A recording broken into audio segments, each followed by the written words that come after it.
So we learned this morning that acids react with bases. And what was the reaction what do we call that particular reaction when an acid reacted with a base? Anyone remember what we called that?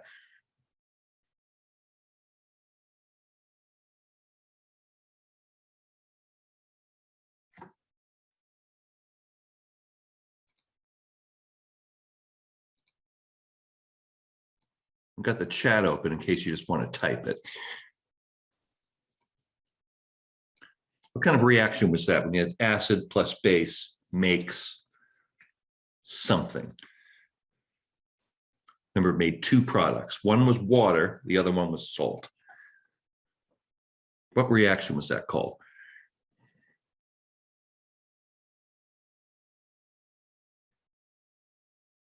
Something to do with the pH becoming equilibrium. What? Equilibrium. It's involving an equilibrium. It's not an equilibrium reaction. It had a specific Neutralization. Neutralization, that's right.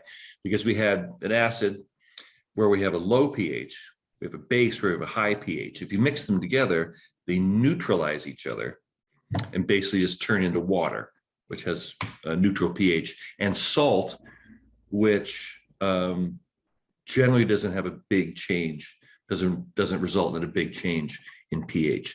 So what are we going to do today? You can see from, if I can get my pen, you can see to the right here, we've got a couple of solutions. One is clear and the other one is pink. And if you remember, we did an experiment earlier in the term. We were looking at different reactions, seeing if they were a physical change or a chemical change. And one of the chemical changes was this color reaction of a solution going from clear to pink when the pH changed. And that's exactly what we're going to do today. We're going to do that same reaction. And this is how we're going to follow the neutralization reaction. We'll know that the neutralization reaction has gone to completion when the color changes from clear to pink. So what are we going to be doing?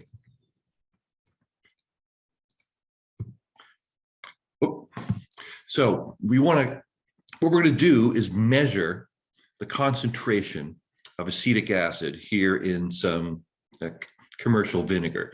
Now, the concentration of acetic acid in vinegar is not given in molarity. If we look carefully at the label, it says it's 5%. You can see it here, 5% acidity. What that means is that 5% of the solution is acetic acid and the other 95% is water. And it's generally given by mass. So out of 100 grams of vinegar, 5 grams of that will be acetic acid and the other 95 grams will be water. So we can take advantage of the fact that if we add a strong base to that solution, we'll have a weak acid, acetic acid, and we'll have a strong base. The strong base will convert the acetic acid to acetate ion. And remember, we learned that the acetate ion is the conjugate base of acetic acid. And then once all of the acetic acid has been neutralized, basically the only acid that will be present in their solution is water, which is extremely, extremely weak, and will have only base present. And then we'll see a radically jump in the pH. The pH will go from lower than 7 to higher than 7 in a very, very short time. Because you remember that pH is like minus log 10 of concentration. So we're dealing with big jumps in concentration that can take place at very, very small volume. So if we calculate the amount of base that we added, the number of moles of base that we added to a solution to make that color change occur, we then know exactly how much acid must have been there to react with the base. And then we can calculate, if we know the moles of base, we know the moles of acid, we know what the molecular mass of acetic acid is, we can figure out how many grams of acetic acid must have been in there, how many grams of solution did we use, and we can figure out what the percentages are. So we can calculate all this stuff just by looking at the volume of a base that we use. And since this is a titration basically is a reaction where you have a known concentration of one thing, and you use the known concentration of one thing to calculate the unknown concentration of another. As long as you know what the reaction is, and you know what the ratio of acid and base are, if you know the number of moles of one, you can calculate the number of moles of the other. So we're going to calculate the molarity of acetic acid, convert that to mass, and figure out the mass percent. We'll use a pH indicator. We use the same pH indicator as we used last time, which is phenolphthalein. Phenolphthalein is clear when it's in a basic solution. No, clear when it's in an acid solution, sorry, and turns pink, bright pink, when it goes into a basic solution. And since we sort of touched on the Henderson-Hasselbalch equation this morning, we'll be able to calculate the pKa of our weak acid if we're given the data on concentration of acid, concentration of conjugate base. We'll be able to calculate that. That'll be the third part of the experiment. So we learned this morning about aqueous solutions of acids and bases. Acids release hydrogen ions or protons or hydronium ions, however you want to call them, H plus or H3O plus. And bases release hydroxide ions into the water. So, and we also know that water molecules are also interacting, making H plus and OH minus, and then H plus and OH minus are reestablishing water. That reaction goes back and forth. So the pH scale ranges from 0 to 14 because of the equilibrium constant of water. We know that if you multiply the concentration of H plus together and the concentration of OH minus, we multiply those together, we get 1 times 10 to the minus 14. That's why the pH scale goes from 0 to 14. So if we add acid, the amount of hydroxide ion goes down. If we add base, the amount of H plus ion goes down. So that when we multiply them together, we always get 1 times 10 to the minus 14. So what's the pH of an absolutely neutral solution? 7. 7, right. 7 is right in the middle. And when when a solution becomes acidic, does the pH go above 7 or below 7? Below. Below, right, it drops. So really acidic solutions are like pH 1, 2, 3. Really, really basic solutions are like 12, 13, 14. And remember, since this is a log scale, the difference in acid concentration between pH 7 and pH 6 is 10 times. There's 10 times more H plus ions in a pH 6 solution than pH 7. And if we go to pH 4, there's 1,000 times difference, and then million times difference pH 1. So these are really, really big changes in concentration. And we'll see with our titration today that just a single drop of base can change our pH from neutral to basic just instantly. And so we're going to want to, when we're doing our reaction, we're doing our titration reaction, we're going to want to go very, very slowly, because you can overshoot what we call the end point. The end point is when the moles of acid, moles of base equal each other. We can go way past that very easily just by adding like 2 or 3 drops more than we should. So let's have a look at some of the calculations that we're going to be doing. I'm going to pause for a minute because I need to find my marker to draw on the screen. So just let me pause for a sec. So P, we learned, equals minus log. That's what P actually stands for, the P in pH. And so if we measure the concentration of protons or hydrogen ions in solution, we take the minus log of that. And remember, log means base 10. So the log of, if we had 10, the log of that would be 1. 10 to the 1 equals 10. Mostly here, we're dealing with really, really small concentrations.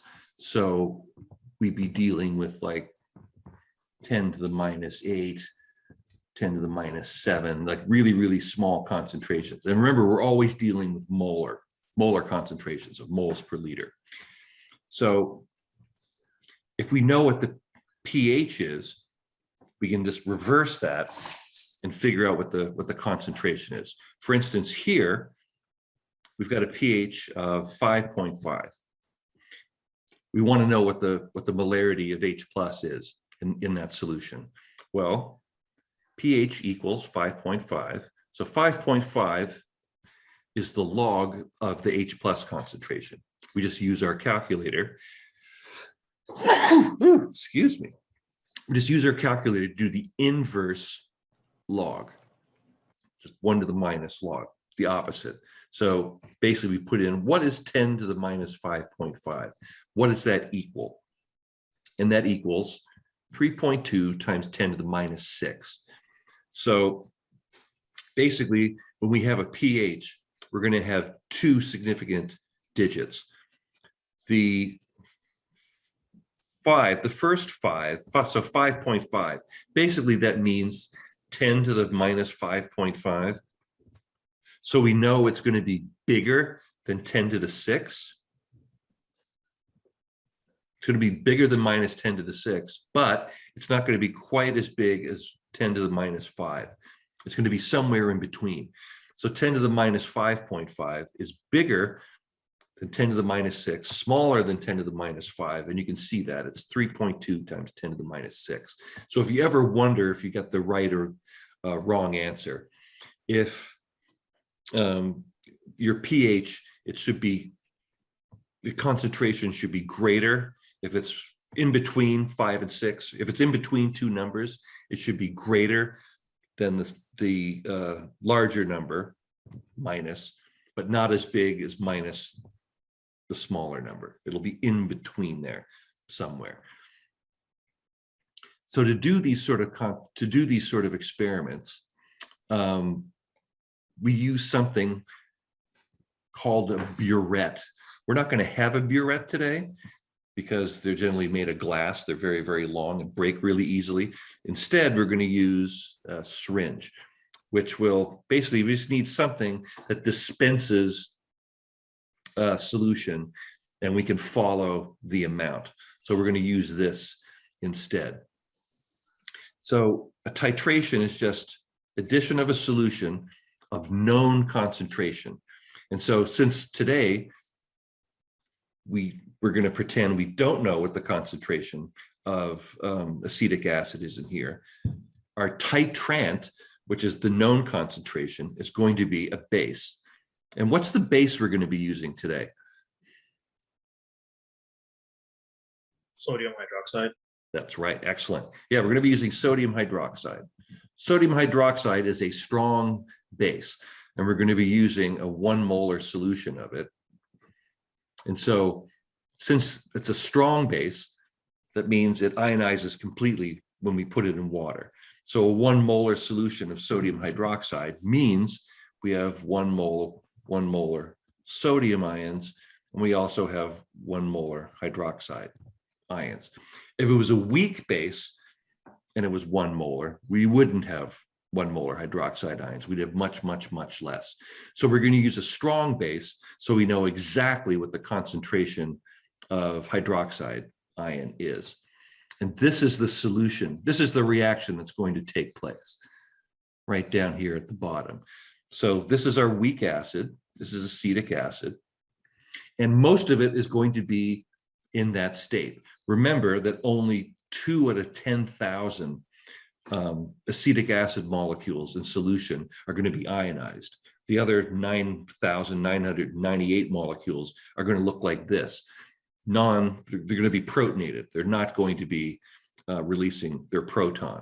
However, in the presence of a strong base, like sodium hydroxide, that strong base actually pulls the proton off of the acetic acid and turns it into its conjugate base. Its conjugate base is going to be acetate. In this instance, sodium acetate. That's our salt. So this is our weak acid. This is our strong base. This is our salt. And that's water.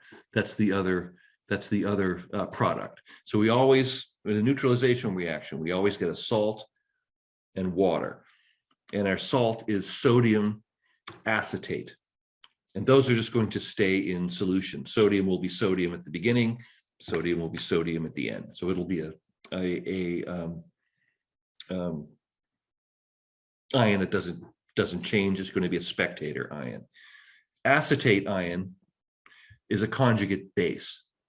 So that's why you'll see in a minute that when we get to the point where we have equal amounts of acid and equal amounts of base, all of this acid will be converted to a conjugate base. So we'll have a solution now of conjugate base. And since it's a solution of conjugate base, its pH will be higher than 7.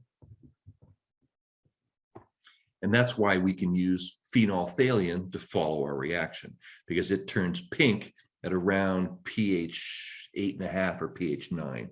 It changes from clear to pink. So this, oops.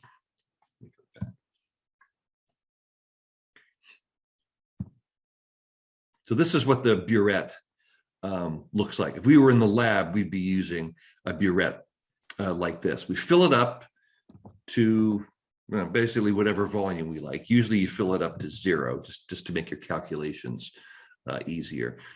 And then this is a stopcock. You would turn that and allow solution to fall out the bottom. And so as the solution fills into your whatever you're doing the reaction in, the volume drops. And then you basically keep track of what the volume is. If it takes 6.8 mils of solution, then the reaction would stop at around there. Yeah, notice that we fill it up to 0 and then it goes down to 50, which is exactly the opposite of one of our cylinders, where it starts at 0s at the bottom and 10s at the top. Basically, it's the same thing, but upside down. And that's because with a burette, you're actually more interested in the solution and the volume that comes out of it than the volume that goes in. So we're going to be using the syringe here, and that goes from low volume at the bottom and a high volume at the top. So we're going to fill it up to 10 and then subtract whatever volume we get to when the reaction stops. And that'll tell us what our difference in volume is. With a burette, it's much easier to do the calculation. Basically, the calculation is done for you. So let's look and see what happens during a titration reaction. So there's 2 different reactions going on here. One is a titration of a strong acid. That's this line. And then the other is a titration of a weak acid, and that's this darker line. Notice they start off different. The pH of both of them is different. Why is it that the pH is lower when I start with a strong acid than when I start with a weak acid? Notice I'm titrating the weak acid, acetic acid. At the beginning of our titration, the pH is around 3. But when we titrate the strong acid, the pH is around 1. Why is that?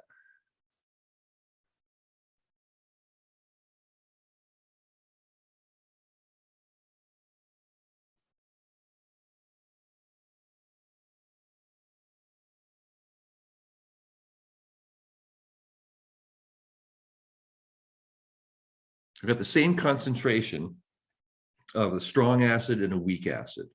How come the strong acid has a lower pH than the weak acid?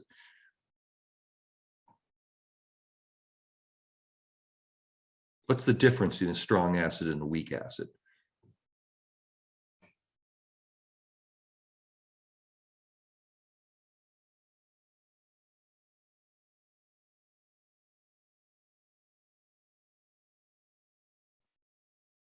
What does a strong acid do that a weak acid doesn't do? When I pour a strong acid into water, what happens to it?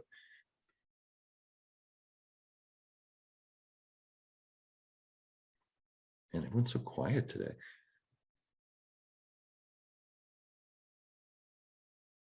The weak acid dissociates the water more than the strong acid. So which one dissociates more, the weak or the strong? The weak. Actually, it's the other way around. Oh, Strong acid dissociates more. So if I have HCl and I put that into water, I get all H plus and all Cl minus, all of it, 100% of it goes to make H plus ions. And remember, it's the concentration of H plus ions that determines the pH. So if I have the same concentration of HCl, which is a strong acid, and acetic acid, which is weak, when I put acetic acid into water, here's my acid, I put it into water and I get some H plus and some acetate ion.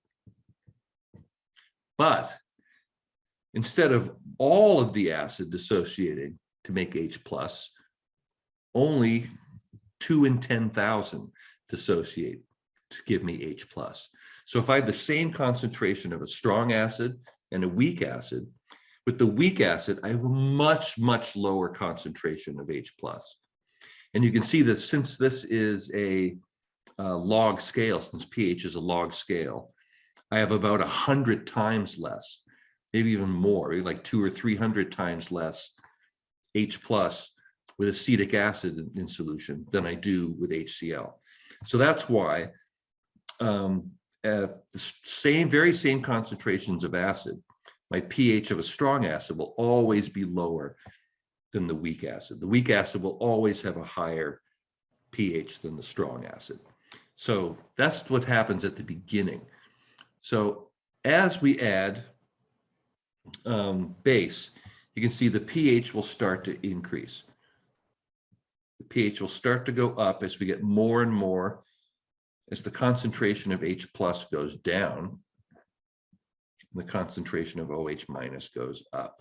As we're adding more and more OH minus, which is from our sodium hydroxide, the concentration of H plus will go down, because when we multiply these two together, remember, they've always got to equal 1 times 10 to the minus 14. So if one goes up, the other one has to go down.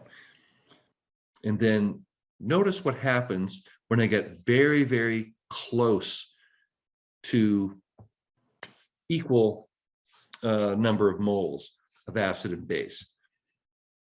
So here at 25 mils, I basically have the same number of moles of acid and base.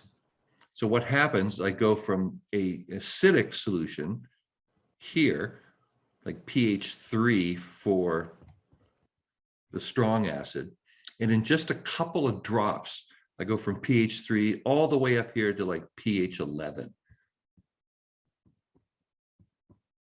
Because basically, I've gotten rid of all of the H plus. It's almost completely gone.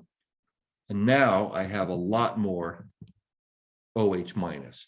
And so that change in concentration takes place really, really fast. So because before I get to the what's called the end point, that's where they equal each other. Before I get there, I have a lot more H plus than OH minus. So the pH doesn't really change that much. I have a lot more H plus. But once I get to the end point, then I have a lot more OH minus. Basically, the H plus is almost completely gone. And now I have much, much more OH minus. So the pH goes from acidic to basic really, really, really fast. And one other thing I want to point out, at the equivalence point or the end point, notice the difference in pH. With a strong acid and a strong base, when those two equal each other exactly, I get pH 7. Why is that? Because basically now all the H plus from the acid and all the OH minus from the base have been neutralized. And the only H plus and OH minus there now is from the pure water. And we know pure water has a pH of 7 because it has very low concentration of OH minus and H plus. But it's different for the weak acid. Notice that with the weak acid, the pH is basic when I get to the end point. Now, all of the H plus from the acetic acid is gone. All the OH minus from my base is gone. They've neutralized each other. But what do I have left now? What I have left now is acetate ion. Acetate ion is a conjugate base of acetic acid. This is a conjugate base. So now I have a solution of conjugate base. If it's conjugate base, that means it's a base, and that means my pH is going to be slightly basic. So now I'm going to have a slightly basic solution when all of the protons from acetic acid and all the hydroxide ions from my sodium hydroxide equal each other. What I'll have left with is a conjugate base. That's different from when I have a strong acid. With the strong acid, I've got something like chloride ion and sodium ion from my strong base. Because these are from really, really, really, really strong acids and a really, really, really strong base, these are incredibly weak conjugate bases and conjugate acids. So they don't change the pH very much. Remember, if I have an incredibly strong acid, the conjugate base is going to be incredibly weak. If I have a somewhat weak acid, the conjugate base is also going to be somewhat weak, but they're going to have similar strength. So at the equivalence point for my weak base, the pH is going to be almost 9. And at pH 9, that's when phenolphthalein gives up its proton and becomes a base and turns color. So it is clear when it's an acid, and it's pink when it's a base. Okay, any questions on how phenolphthalein works? I think we sort of talked maybe a little bit about that before. But since we learned about acids and conjugate bases, just remember that phenolphthalein in its acid form is clear when it has its proton, and then when it gives it up and becomes a conjugate base, it changes color. Okay.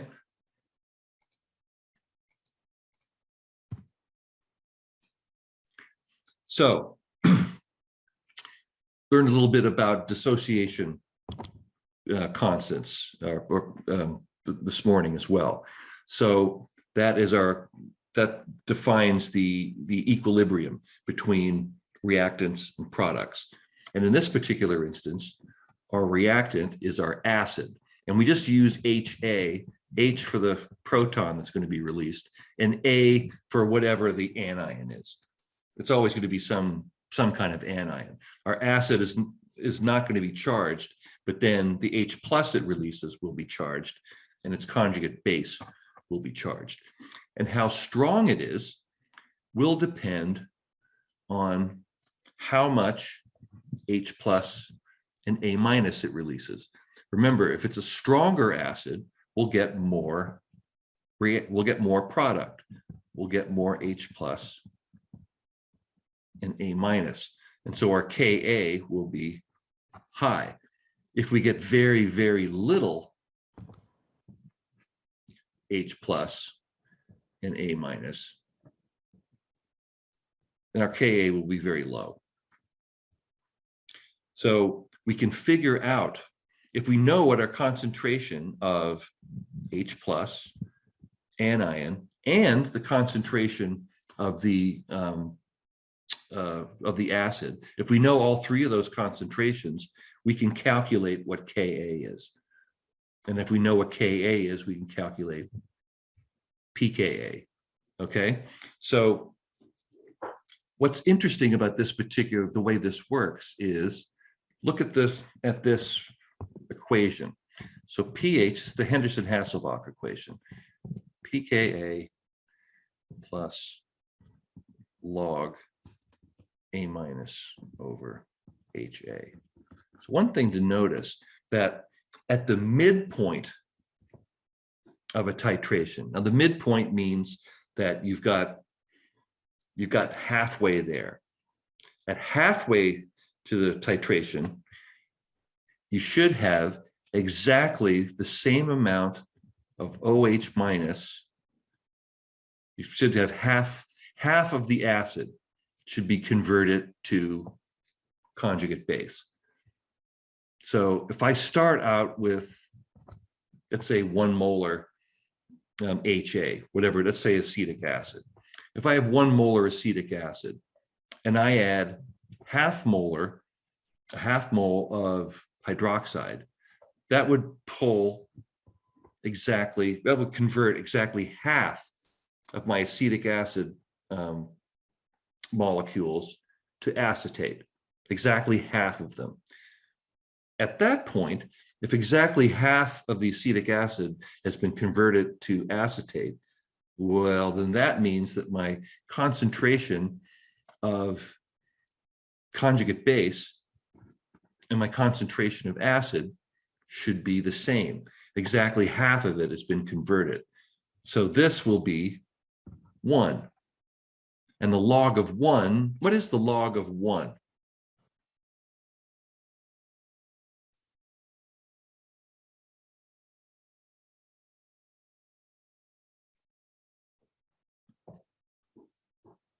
You plug that into your calculator. What's the log of 1?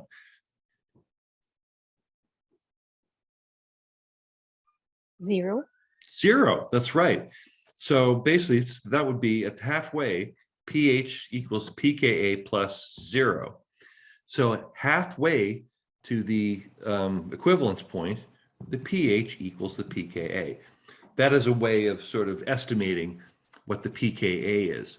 And so if we actually look at that titration again, you can see that at the equivalence point, we would have added exactly 25 mils of sodium hydroxide. So where would the halfway mark be? What would the volume be halfway to the equivalence point?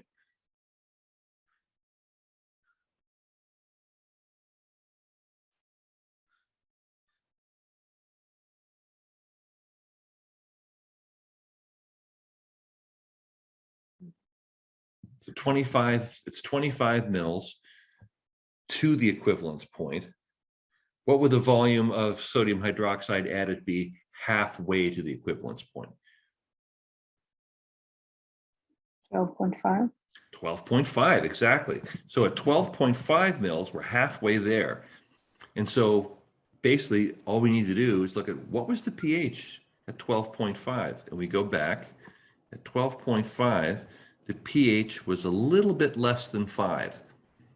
And we'll find out that the pKa of acetic acid is about 4.75.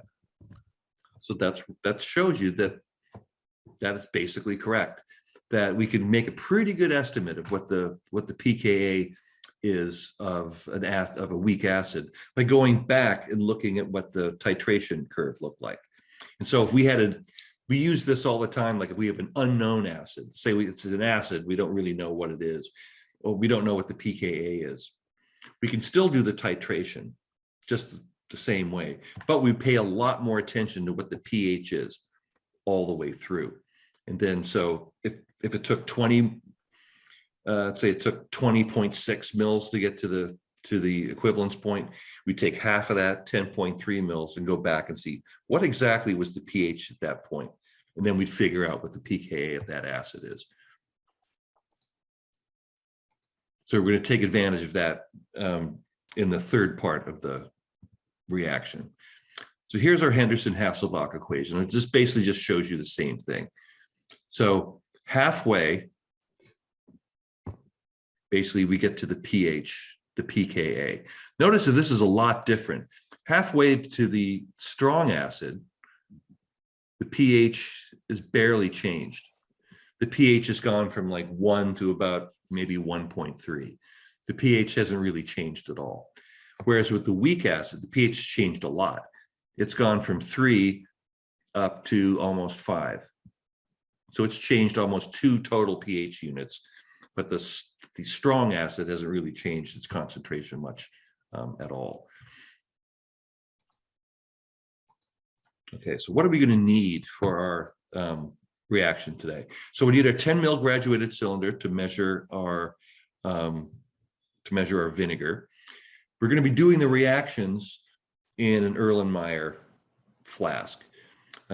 Basically, we're going to use this because we're going to be wanting to stir it, and we don't want it to splash up on ourselves.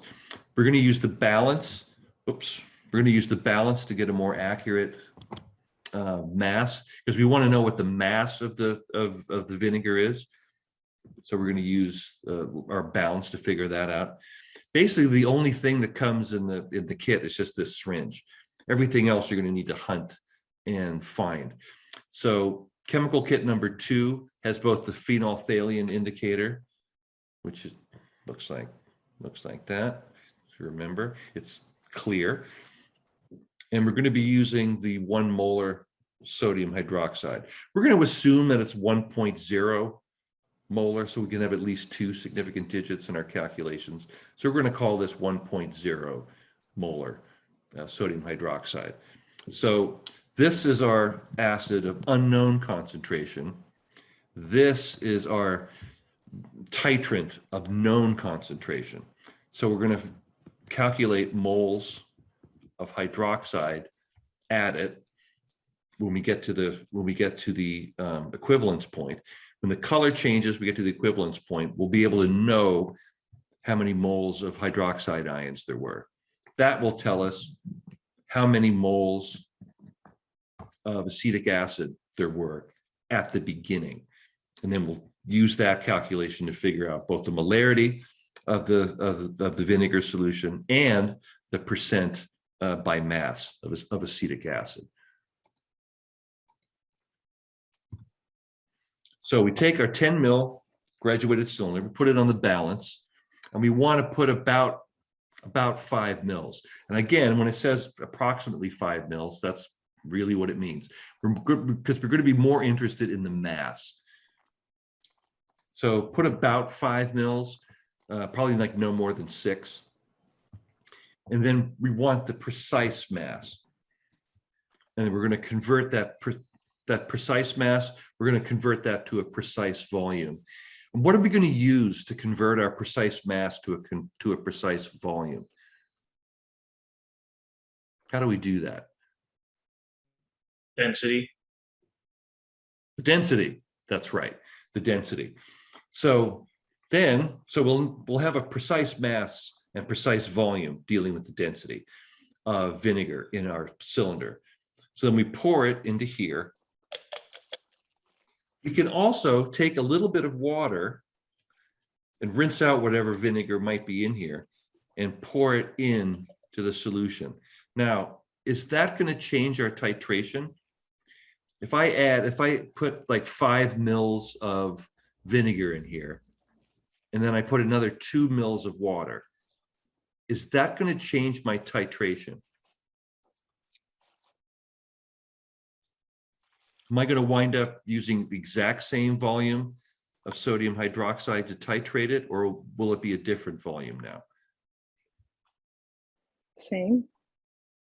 That is right. Why is that? Because the volume is the same. You didn't add more vinegar or anything, like just water, so it doesn't change. It's not just the volume. The number of moles didn't change. That's the key. The number of moles of acetic acid in this flask has not changed. I can add a little bit more water, will not affect it. The only thing it will affect is that the color will maybe a little more dilute because the volume is greater. But we have not changed the number of moles. And remember, we're doing a chemical reaction, so it's moles reacting with moles, not volume with volume. So we're going to be taking a number of different pictures of these. So we put 2 drops of phenolphthalein, that's our indicator, in the vinegar. Take a photograph so you can see what the color was before any base was added. Okay. Then we fill up our syringe with 1 molar sodium hydroxide solution. We want to get all the air out as best we can.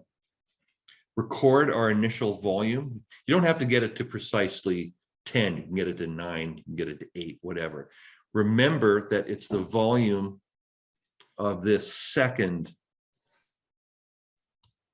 part of the, notice that there's 2 rubber rings here.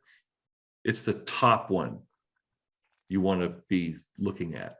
So this volume is 9. To get it really close, this volume is 9, not 9.6 or whatever.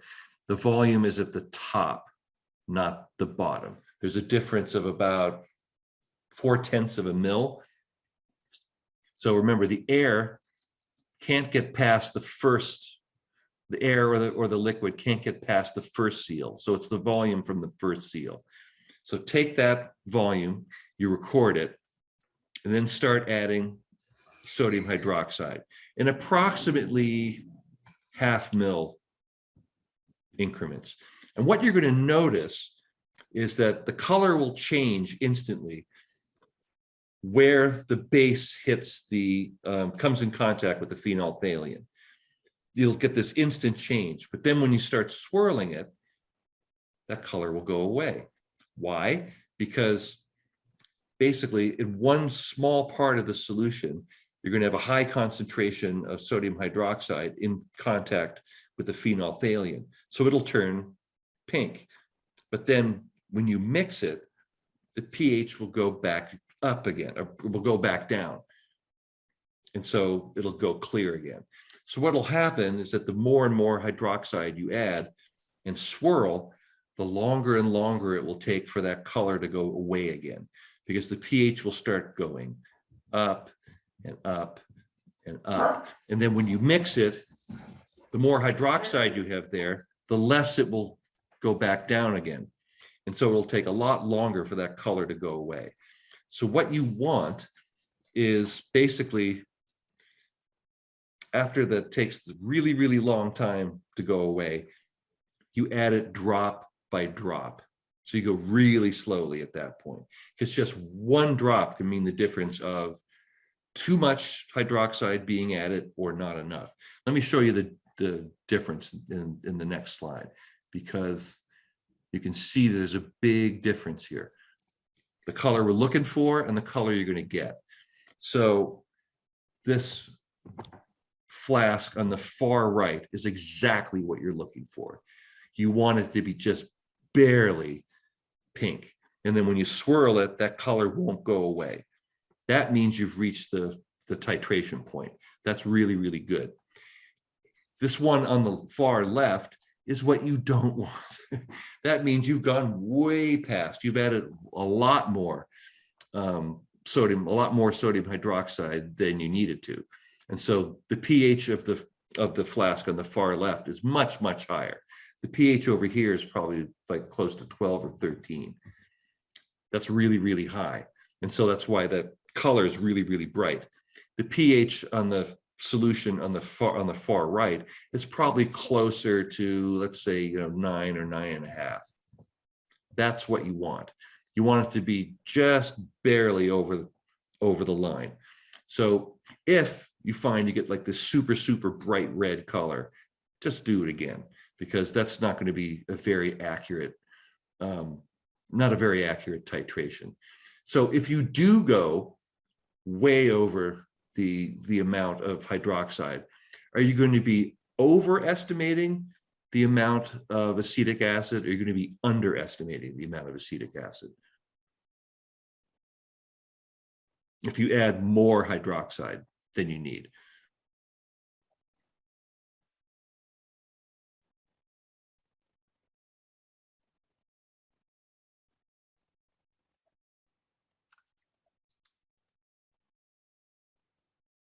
So basically, when you calculate how much acetic acid there is based on adding too much sodium hydroxide, are you going to be calculating that there's more acetic acid that's actually there, or less acetic acid that's actually there? Aren't you calculating more if you overestimate? Exactly. More, because the moles of hydroxide are going to equal moles of acetic acid. So if you go way over, let's say you go like 2 mils over, that means you're going to think there's a lot more acetic acid there than there actually was. No, you just have a lot more base than you do acid. So you're going to want this really, really pale color. So what you're going to want to do when you do these reactions is have this over a clear piece of paper. You want to have this against a very light background so you can see the color change. If you have this against like a dark background, you'll go way, way past it. Like a red background, but possibly the worst thing you can do. So find just like just a blank sheet of paper or something, or paper towel or whatever. It's just something that's brightly white colored, so you can really, really spot the difference. Okay. All right. So once that endpoint's reached, you record. Take a picture. This is the second picture you're going to want to take. So basically, you want to brag with like, ooh, look how close I got to the actual. My color is practically invisible. So that shows you've got to the end point. Take a picture of that. Oh, excuse me. Take a picture of that, and that goes into your report as well. So calculate the total volume of sodium hydroxide and record that in the data table. Dump that down the sink. That's just acetate. That's not going to hurt anyone. Rinse this out with water. And then we're going to do it again. Keep quiet. Oh, thanks, Will. So we're going to do this 3 times. So, Sorry. Oh, no worries. So our first experiment will be with the vinegar you're provided with, because we know exactly what the concentration of this is. So that'll be white, just plain white vinegar. Second one is going to be a different vinegar in your house. Like if you have rice vinegar would be good, or if you have cider vinegar would be good. Don't have like red cider vinegar, because you're not going to be able to see the color change. It's red at the beginning and then it turns more red. So that's not going to work. But rice vinegar works really well. And I've seen like malt. If you have a malt vinegar that's like relatively light in color, that'll work too. But yeah, red wine vinegar is not going to work. If you have white wine vinegar, that'll work. That'll work perfectly. Everyone usually has some kind of vinegar in their house. And if you don't have any, you can just make a dilution of this and then do it again. Okay. But we want 3 titrations with this known white vinegar, 3 titrations with an unknown. And then the last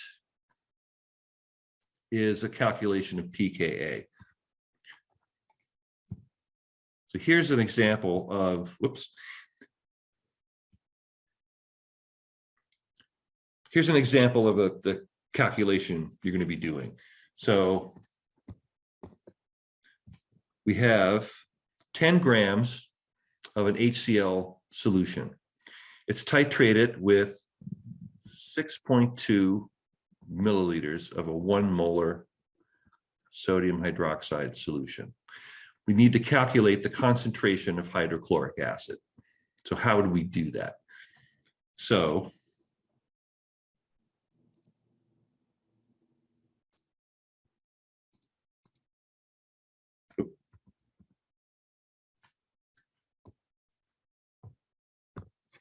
where would we start with this sort of calculation? What number of moles would we calculate first?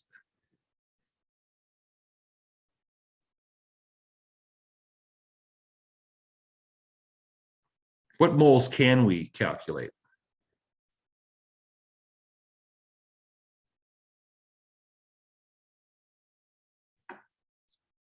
The moles of sodium hydroxide. Right, that's the only one we know right now, right? Because we have a known concentration and we have a known volume. So I've got, so I've got 6.2 mils of sodium hydroxide. That's 1 molar. So I convert my milliliters to liters. So 6.2 times 1 liter over 1,000 mils times 1 mole over 1 liter. So that gets rid of my liters, that gets rid of my mils, and now I've got moles. So how many moles is that?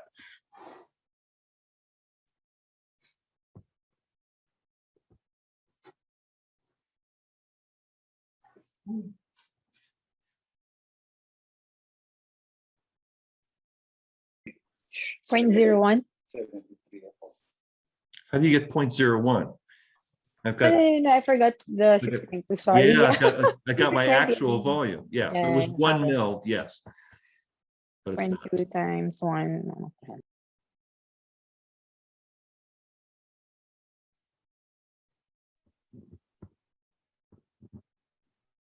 0.062. Yeah, 0.062 moles. So, well, this should actually say a sample of 10 mils. Not, let's do that. Calculation of 10 mils of HCl solution. So that's how many moles of hydroxide we added. So we know that our concentration, or the number of moles of acid, H plus, is what? That's the number of moles of OH minus. How many moles of H plus did we have at the beginning?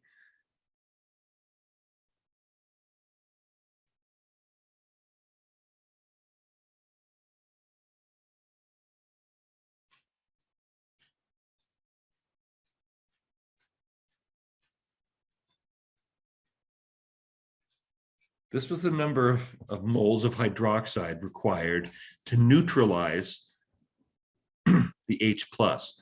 So how many moles of H plus did we have?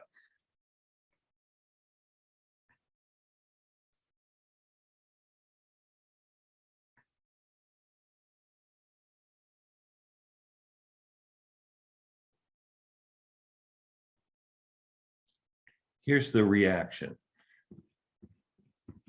HCl plus NaOH makes water and sodium chloride. So if I have 0.062 moles of sodium hydroxide, how many moles of HCl did I have?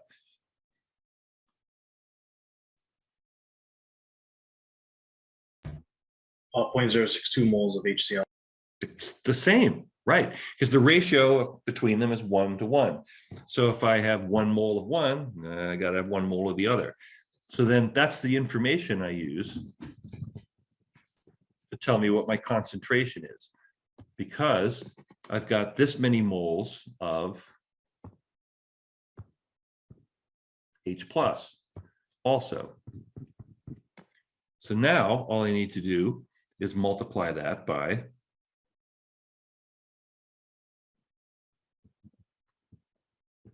10 mils. Remember, it's 1 over volume. And how many, there's a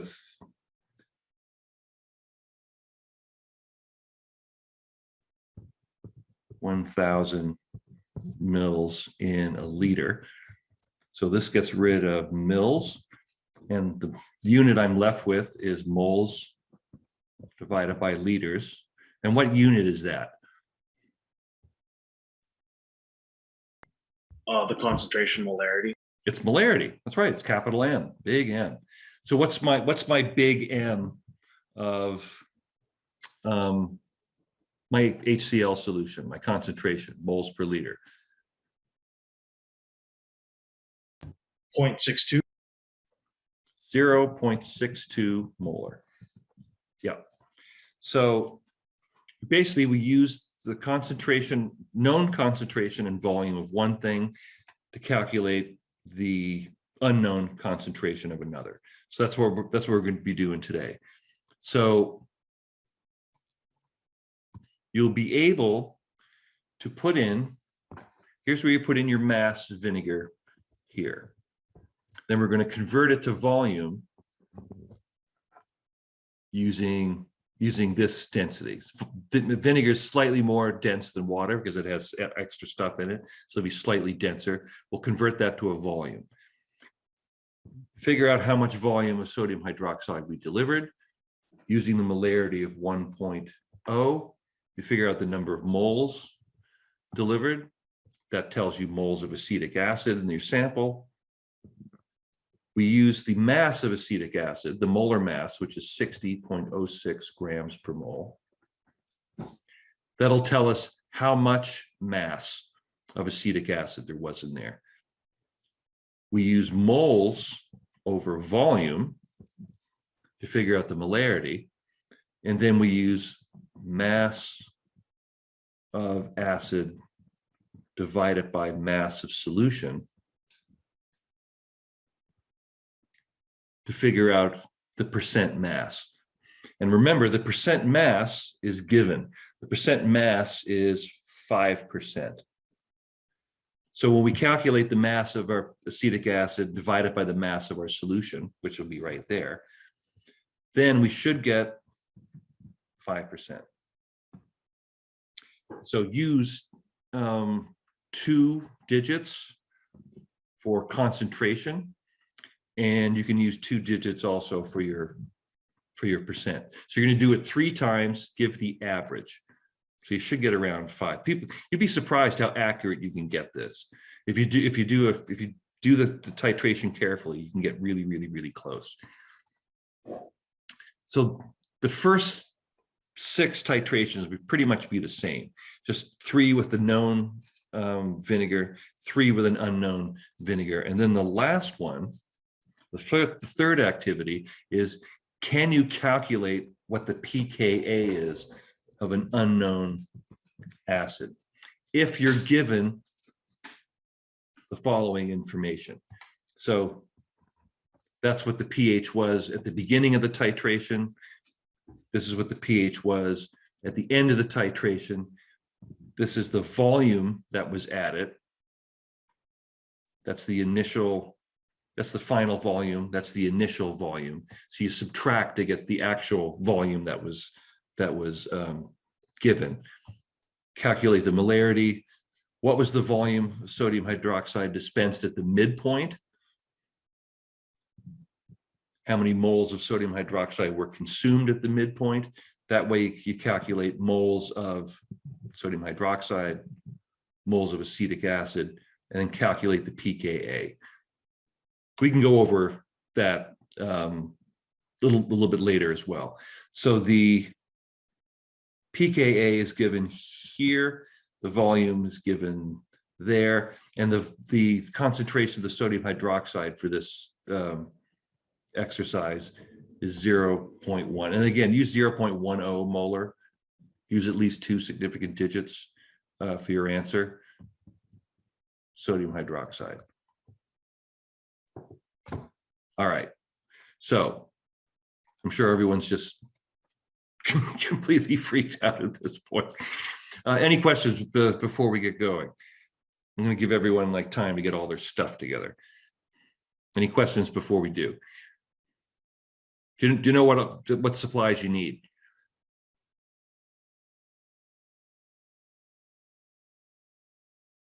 C. I usually agree with Well when she says C. Okay. So let's come back a quarter after 3 with all our stuff together, goggles on, and I'll go through the first one with you, basically to take you through it, and then we can work on. I'll give you an example of one of these calculations. Okay, so back in 10. I'll see you in a little while. Okay. Yes, yes. Well, give me a minute. All right. So got our 10 mil cylinder and a dog. Calm down. Down. So remember, we want around 5 mils.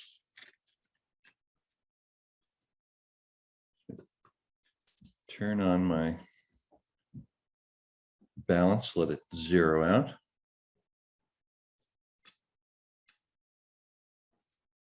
So you're going to want to obviously around 5 grams.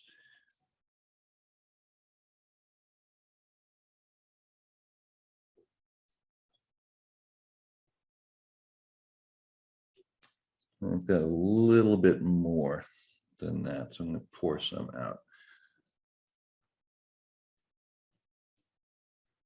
All right, so I got 5.56 grams of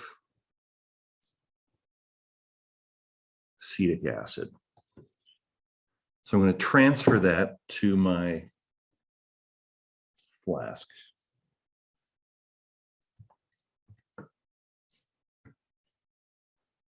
Just pour that in.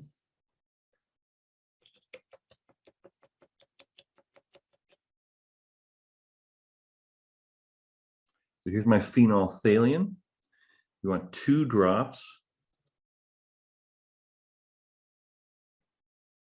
And should be clear. 1, 2. I'll stir it up. You see it's still clear. You see I'm doing it on top of some paper towel so I can see the color change. So just pop this open. Actually, what would be the best way to fill this thing? I guess probably the best way to fill the, I think the easiest way would be to take one of your cups here, put some sodium hydroxide in there, and then draw it up. I think that's probably safer. So this, remember, this is a very caustic solution. You want to be careful using it.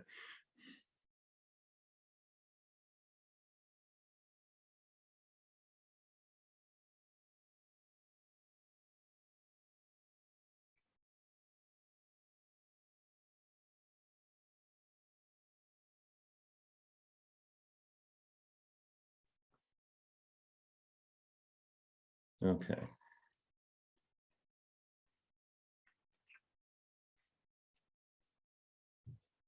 So now I'm just going to draw this up.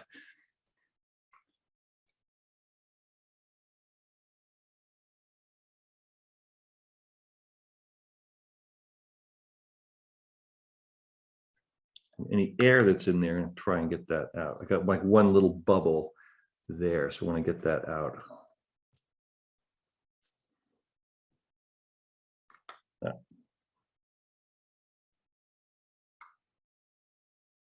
Okay. So I can see, oh, that worked out well. So you see that now my volume is pretty much right on 8. Right on 8 mils, 8.0 mils. So I write that down. That's my initial volume of hydroxide.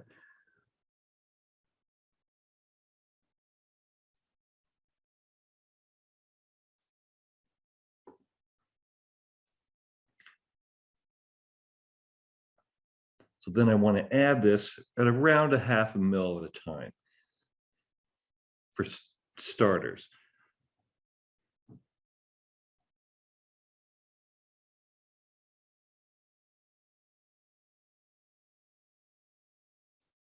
So notice that it does turn, well, now it's already gone. You can see it does turn a little pink. And then when you swirl it, it goes back to being clear. So I'll just add another 0.5 mil. Maybe you can see, I don't know if you can see the, wish I could zoom in, you can see the color, but you guys should be seeing it as well. You see when I add it, you can see those pink streaks appear. And then I swirl it and they're gone.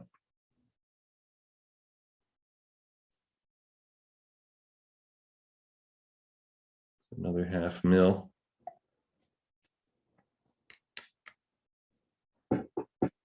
If you get a drop on the end of this, try and get it into the, see, I've got had like a drop on the side. I want to make sure that gets down into the solution. So still clear.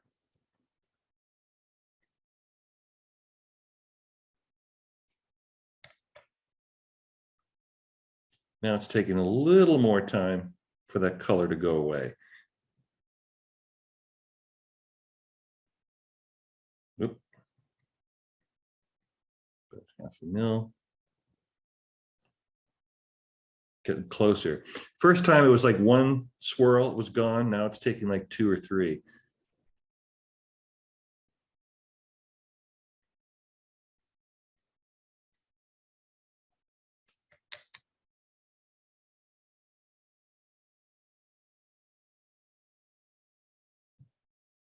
So now I'm down to about 6 mils. So I've added 2 mils so far.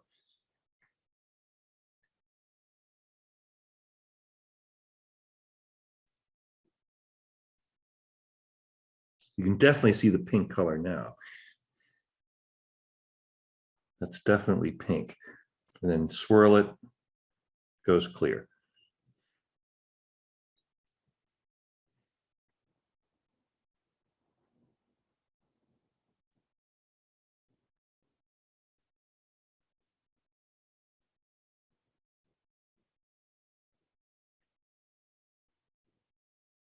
Yep, still going. Now I'm down to about 5.5.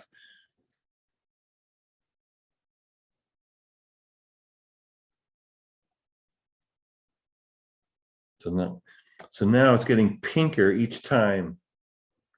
And I'm hoping that, yep, goes away. So I'm getting really close now. So I'm probably gonna like go down to like 2 or 3 drops at a time. And then down to 1.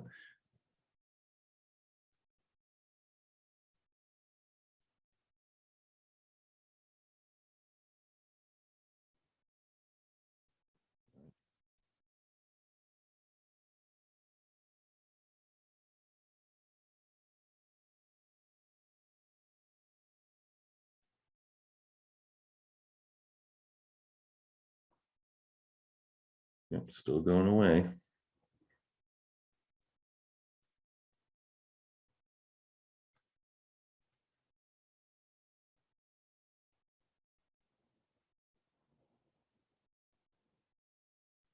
Yeah, don't be in a hurry, because if you hurry, you have to repeat it.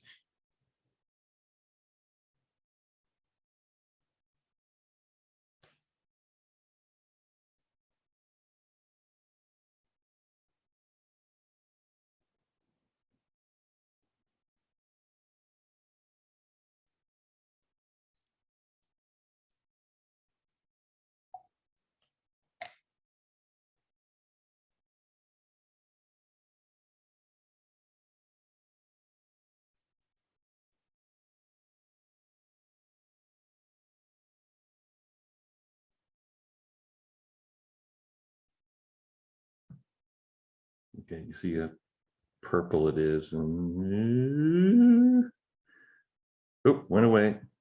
So I think we're going to go drop by drop from now on.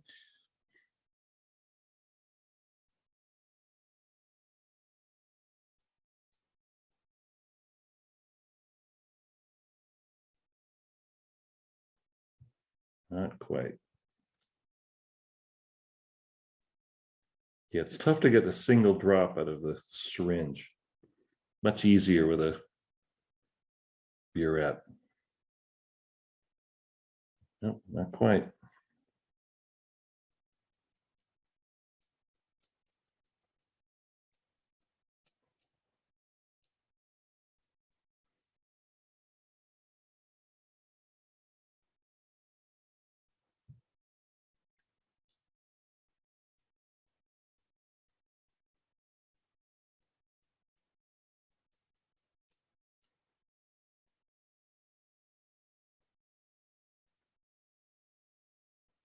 Yeah, not quite there yet. We're really close.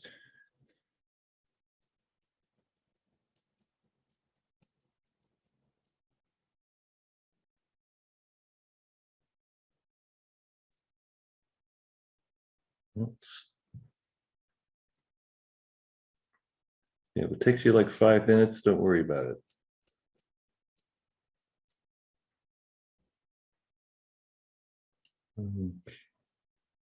Okay, now you can see it's taking a really long time, but did go clear.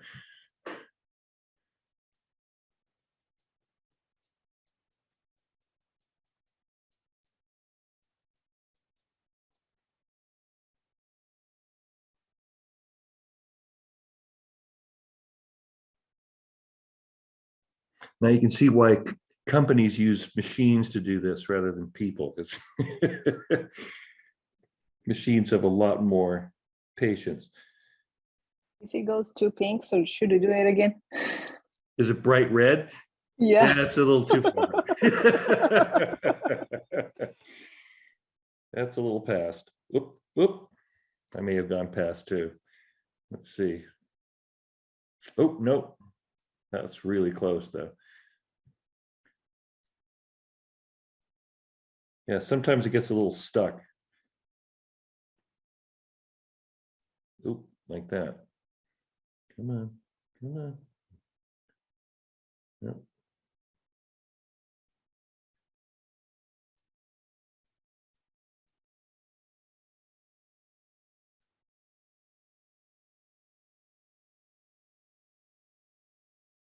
Man, like 5 drops away or so.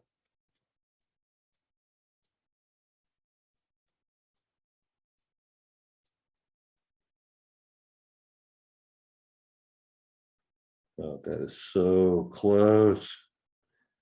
Ah.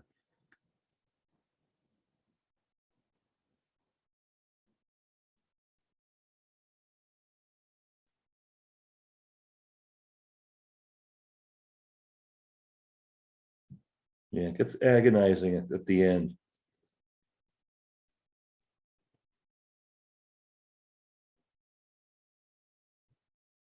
I'm literally going 1 drop at a time now.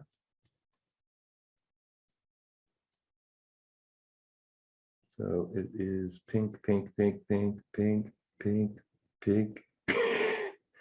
Finally turns.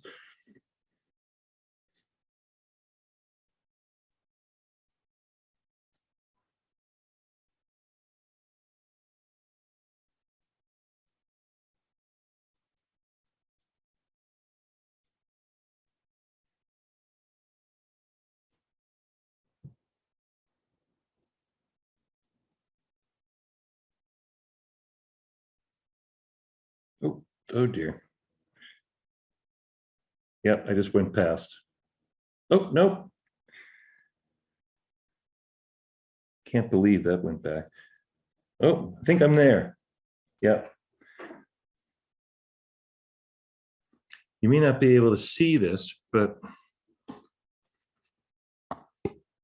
this is an extremely pale pink color. So if you think that you may be there, if you can't convince yourself that that is slightly pink, I'm sort of convincing myself that's slightly pink. Take this volume, record that volume, and then add one more drop. And if that one more drop turns it bright pink, then you were at the equivalence point already. So I'm going to write this volume down. It is 3. So that would be 3 and a tiny bit. So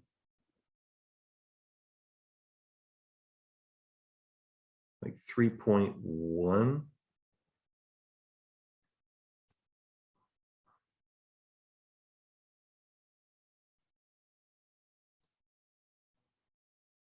So every mark there is 0.2 of a mil. So in between it'd be 0.1.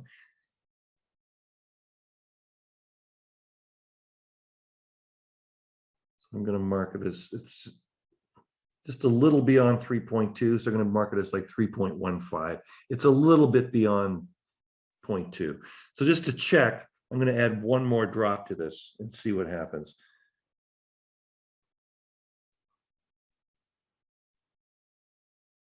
Yeah, look, one drop did that. So I was at the equivalence point. So don't be in a hurry.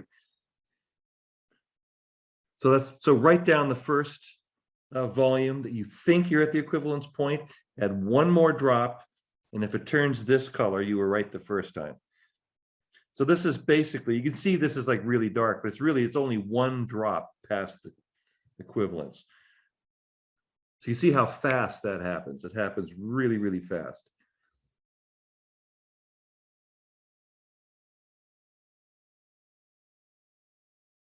And if I put the rest of it in, you can see it just basically doesn't get much darker.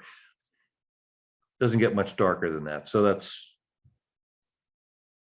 was definitely the equivalence point. So what I'm going to do then is put up a whiteboard and do some calculations as to how we would figure out now from that information, how do we get the concentration and how do we get the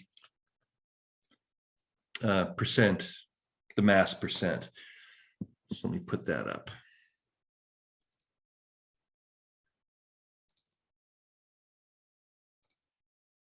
Hopefully this will work unlike it did last week.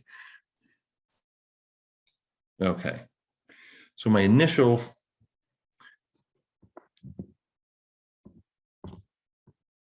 at 5.56 grams of acetic acid. Shorthand for acetic acid is just HA, small c. That's how many grams of acetic acid I had. What was the volume? So for every 1 mil, there's 1.005 grams. That's my density. So my actual volume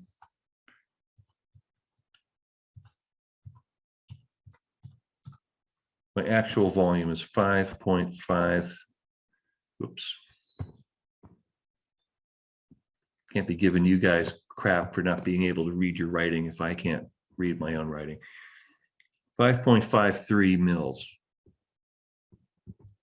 Okay. So that's my volume of acetic acid. So now I want to figure out how many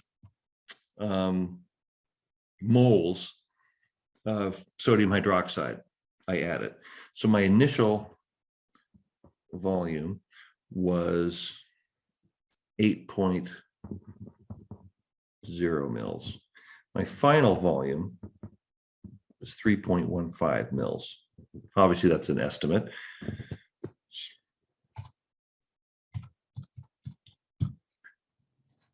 So I added 4.85 mils of 1 molar sodium hydroxide. So I multiply this times 1 liter over 1,000 mils. 1 molar equals 1 mole over 1 liter. That gives me the number of moles of sodium hydroxide.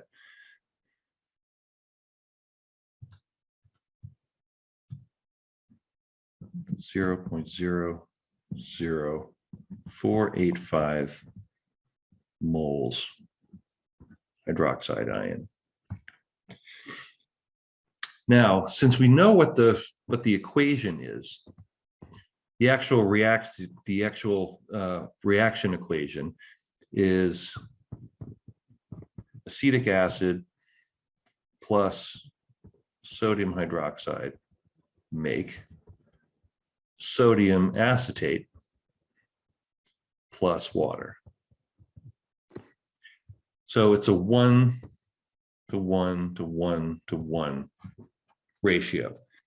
So if this is the number of moles of hydroxide were in my solution at the equivalence point, and at the equivalence point, I have the same number of moles of acid and base, well, then that's also the number of moles of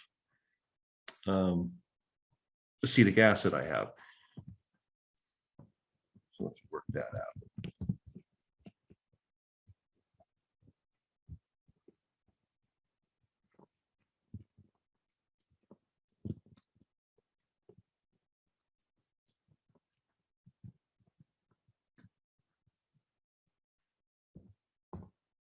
So moles acetic acid equals 0.00485. And my volume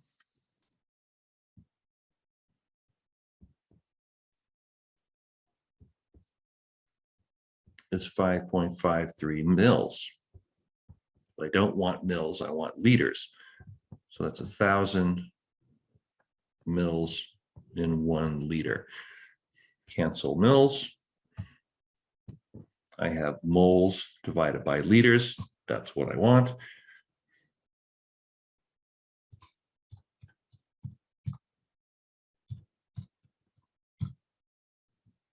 And my concentration now is 0.877 moles per liter.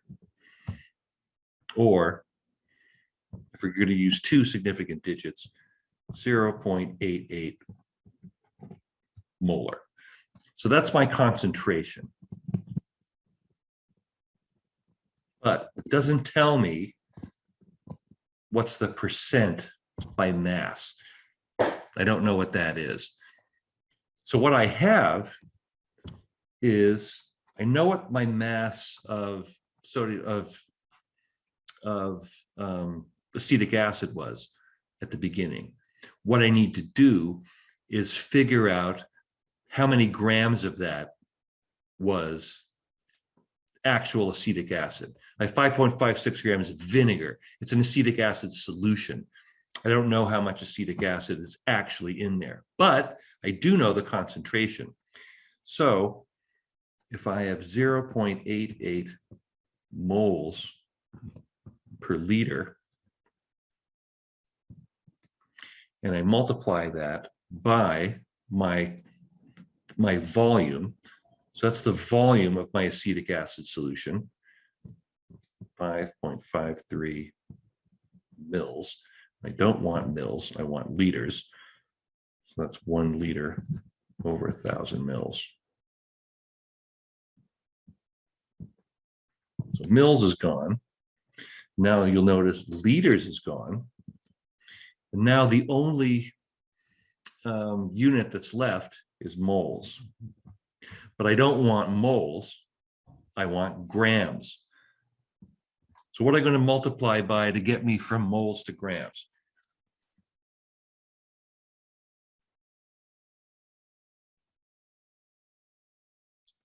Density? Density gives me volume to mass.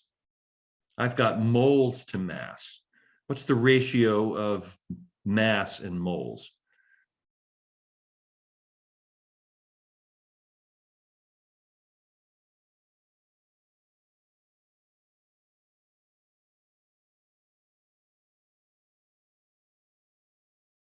So density is the relationship between mass and molar volume. mass. The molar mass. The molar mass is the relationship between mass and moles, right? So I have moles on the top and I want to change that to grams. So I would put grams on top and moles on the bottom.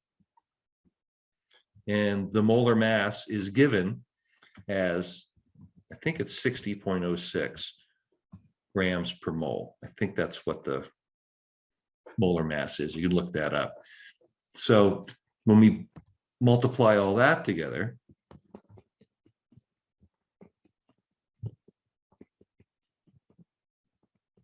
or the other thing, actually, I just realized the other thing we could do, we already figured out the number of moles of acid, didn't we? We'd already calculated it. I didn't have to go through all this again. We had calculated that already, so I feel like an idiot. Anyway, let's hope hopefully we get the same answer back. So times 5.53 divided by 1,000 times 6.06. So that is, moles is canceled. All I'm left with is grams, and that is 0.291 grams of acetic acid. So this is 5.56 grams, not actually of acetic acid, but of vinegar. So if I want percent mass, remember, that's one of the ways of looking at a concentration of a solution, is a mass to mass ratio.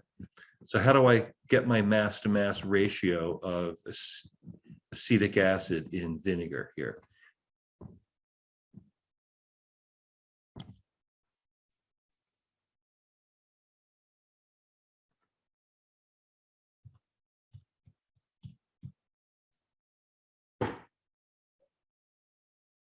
Here I've got my mass of acetic acid. Here I've got my mass of vinegar solution. How am I going to get the mass to mass percent?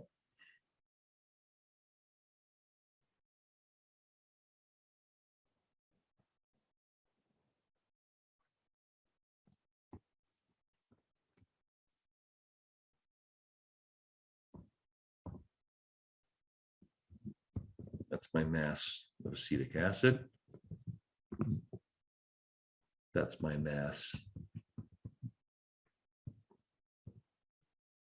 of vinegar. And since it's a percent, I multiply by 100. And I get 5.239%. And if we're going to round to two significant digits, 5.2. So we expect to get 5. We calculate 5.2. That's pretty close. So you can see if you do this carefully, you can get really, really close to the right answer. So since we know what the answer is, and if you look up what the molar concentration of acetic acid is in vinegar, I think you'll find, yeah, it's around, it's somewhere in the neighborhood of 0.88 molar, something like that, which is what we had here. So any questions on how to do this part of the calculation? These calculations are fairly straightforward. It's just grams to moles, moles to grams,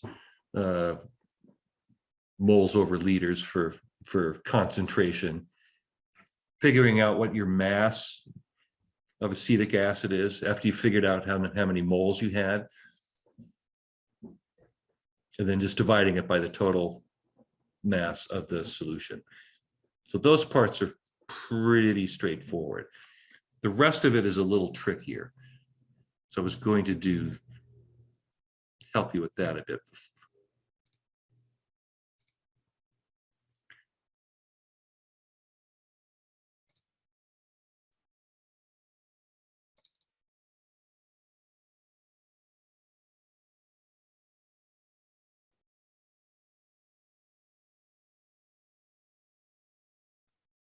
Okay. So this is the data table 3. That's just going to basically go through how you would do these calculations. So remember that the solution that's being titrated, or the solution that we're titrating with,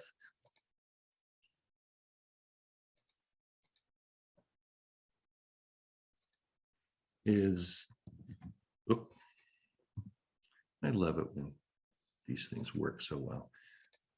Yeah. Come on.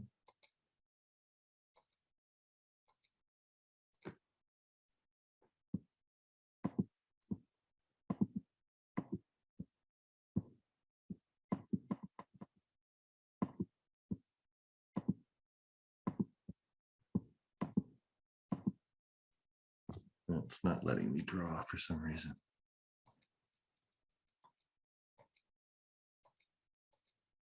Let me try that again.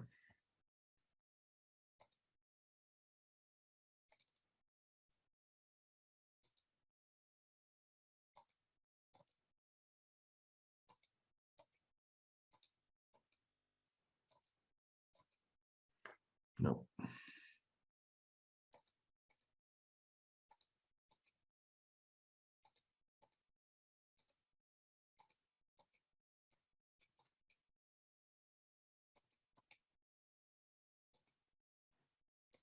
Let me try something else.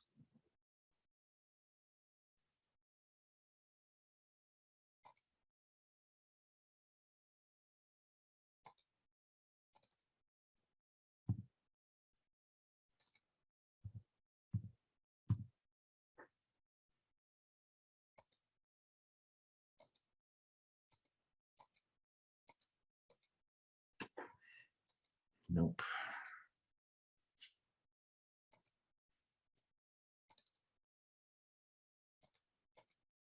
Oh, for some reason I can now draw on the whiteboard. All right.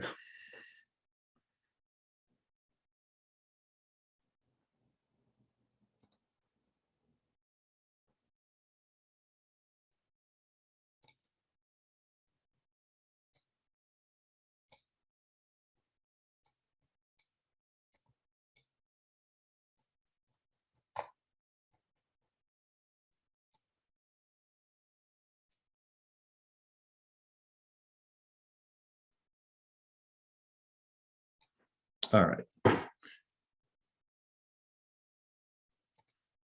So for the third, I'm going to be able to show you the actual table, but I should be able to write out, hopefully be able to write out what's going on. So it's be a sample 1. And remember, we're titrating with 0.1 molar sodium hydroxide.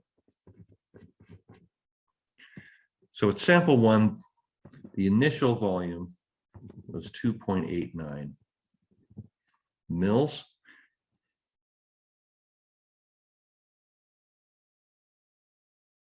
And the final was 20.12 mils. So our volume of hydroxide is the difference.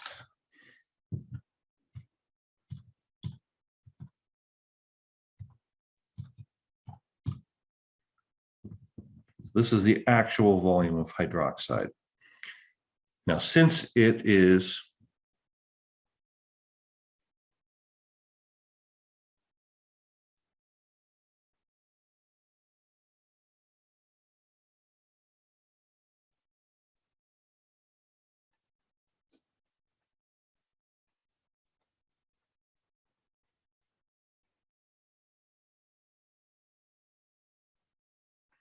since this is 0.1 molar, multiplied by 0.10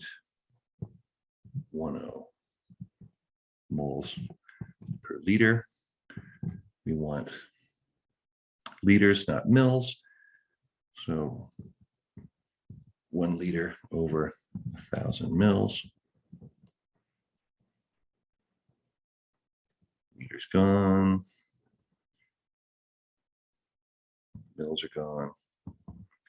gives you the number of moles.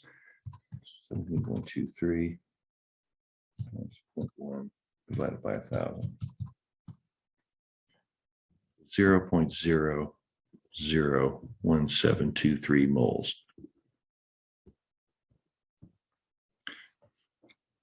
So that also tells us how many moles of acid we have. It's the same number of moles of acid.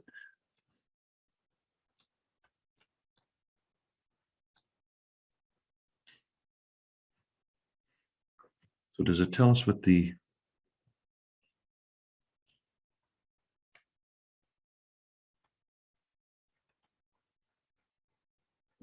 volume?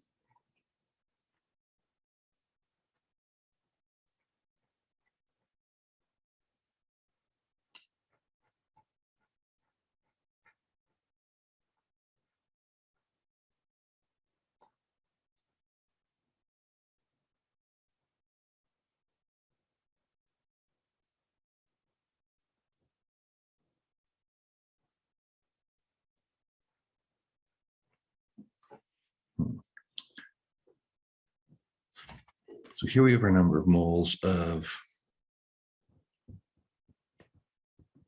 acid. So what I need to find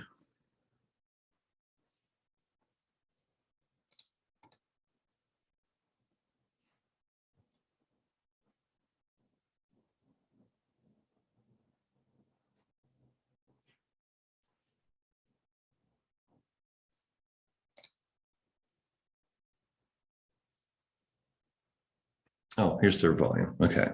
Didn't see what the volume was. 21.05.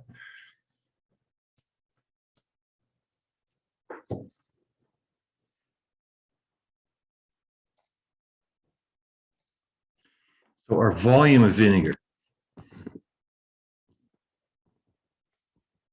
is 21.05 mils. So if you want to figure out what our concentration of acetic acid is in that particular sample, it's fairly straightforward. We have 0.001723 moles times 1/21.05 mils. We want liters, not mils. 1,000 mils, 1 liter. So I'm left with moles divided by liters.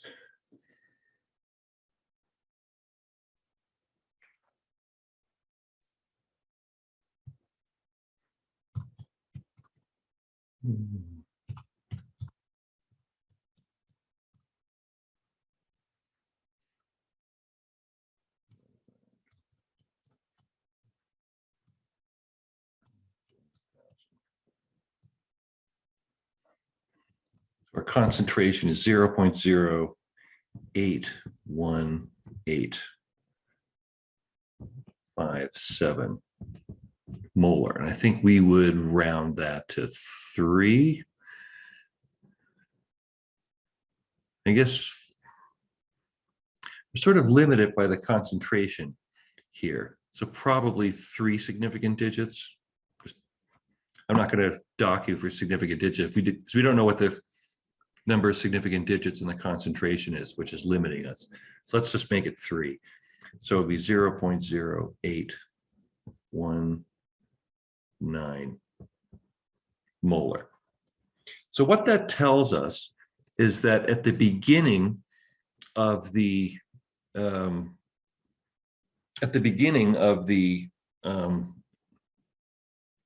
titration, that was the concentration of acetic acid. So for the other calculations, you're going to have to figure out what the concentration was midway. So what they do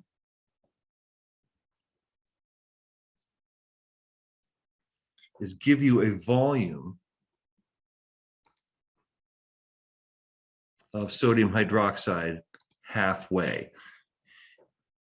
So for instance, so our initial concentration is 0.0819 molar. And the final volume, what was the final volume was, or the total volume was 17.23 mils. So basically what they're saying is that halfway through, what was the amount of, what's the concentration of sodium, of acetic acid? What's the concentration of acetate? That would just be the anion.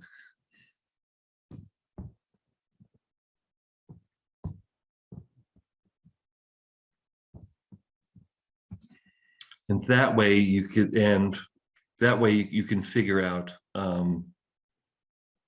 what the pKa is. So let's just sort of take that as an example. So it's 17.23. So half of that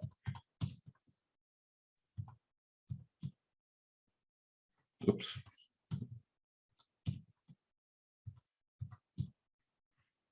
Let's say half of that is, let's say it's 8.6. So at 8.6 mils, 0.10 moles per liter hydroxide, we would have 8.6 mils times 0.1 moles over liters times 1 liter over 1,000 mils.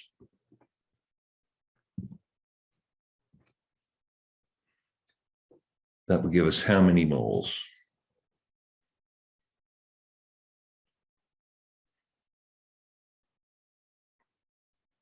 8.6 times 0.1. Oops.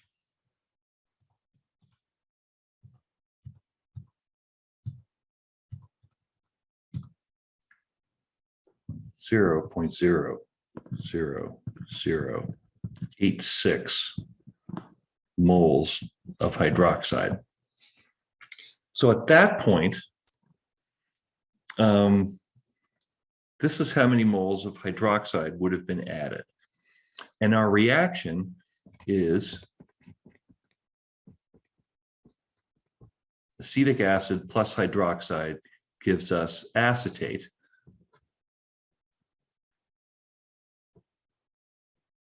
Acetate ion plus water.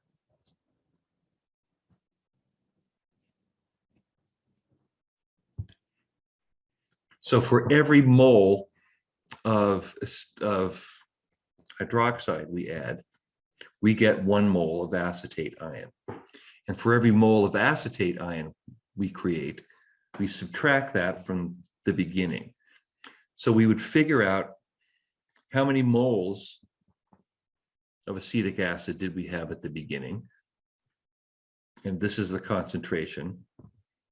And there was 21.05 mils. Multiply that by, so this is moles over liters.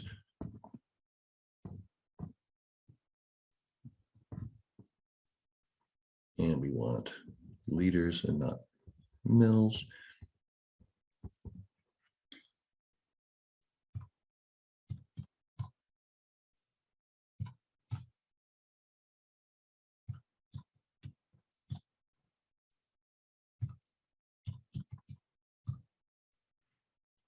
So this is the number of moles of acetic acid we had at the beginning.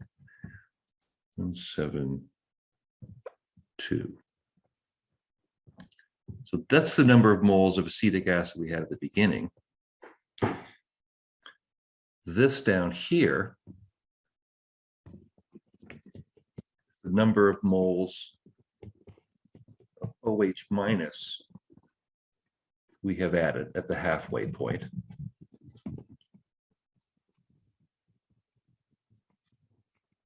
That's also equal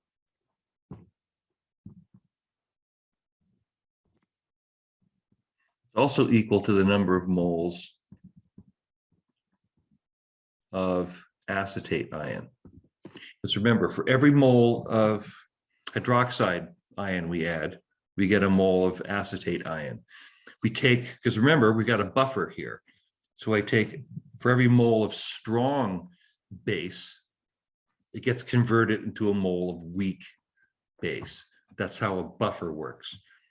And it keeps working until I run out of acetic acid. Now, once I run out of acetic acid, I can no longer convert strong base to weak base.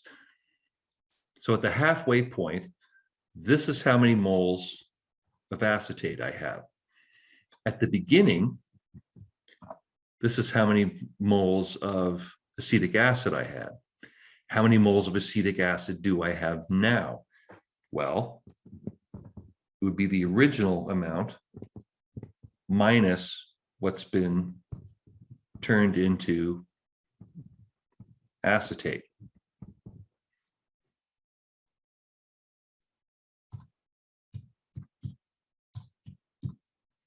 So this is how much acetic acid I now have left. 0.00864. And you can see they're almost the same, which you would expect halfway through the titration. Because remember, halfway through the titration, so this is moles acetic acid. Halfway through the titration, we will have converted exactly half of the original amount of acetic acid into acetate. At that point, they should be roughly the same. And you can see that that's absolutely true, because I have, that's the number of moles of acetic acid I have left. This is the number of moles of acetate ion I have. So actually what we could do now is calculate what the pH is. So why don't we do that? Let me just write this stuff down so I can erase this.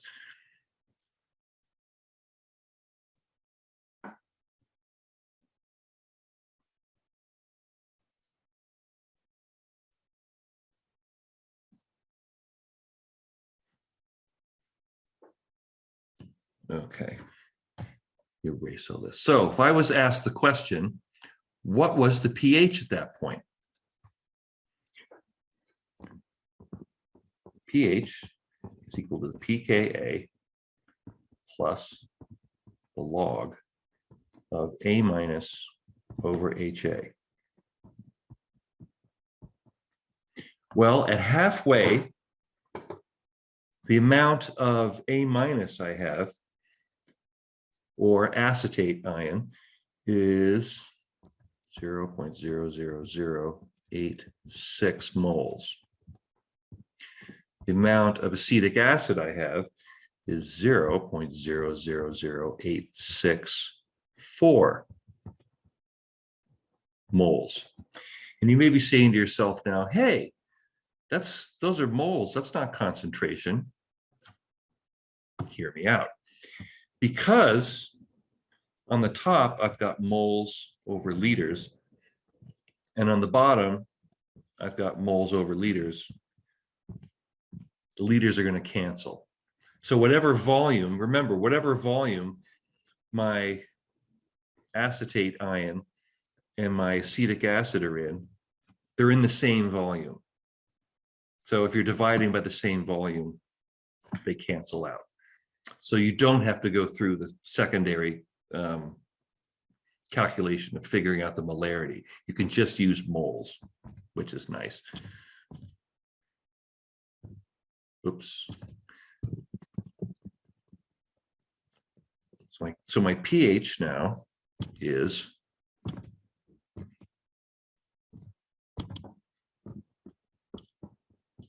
pKa of acetic acid is 4.75 plus the log of 0.00086 moles over 0.00864 moles. So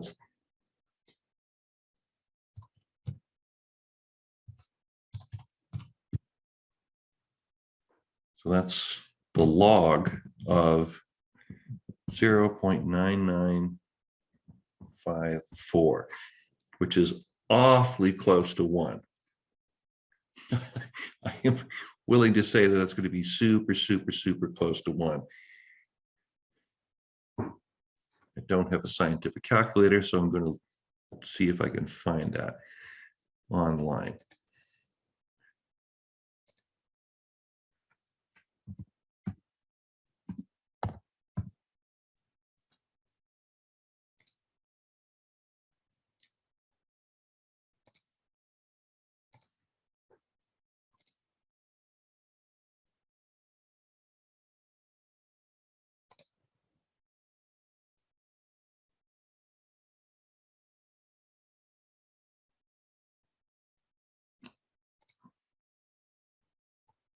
Oh, here we go.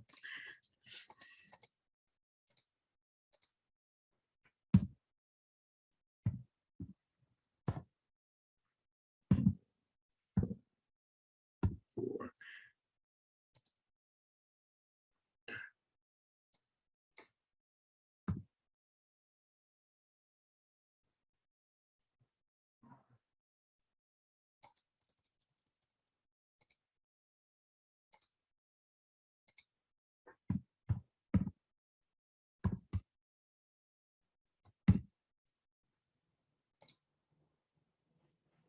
All right. So the log of 0.9954 is negative 0.002. So you can see it's really, really close. So my final pH is 4.748. So it just basically it's a rounding error. It's the same. It's 4.75, which is what we would expect.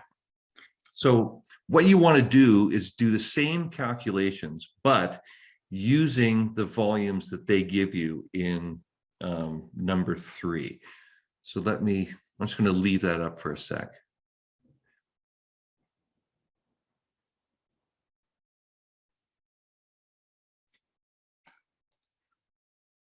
So with number 3,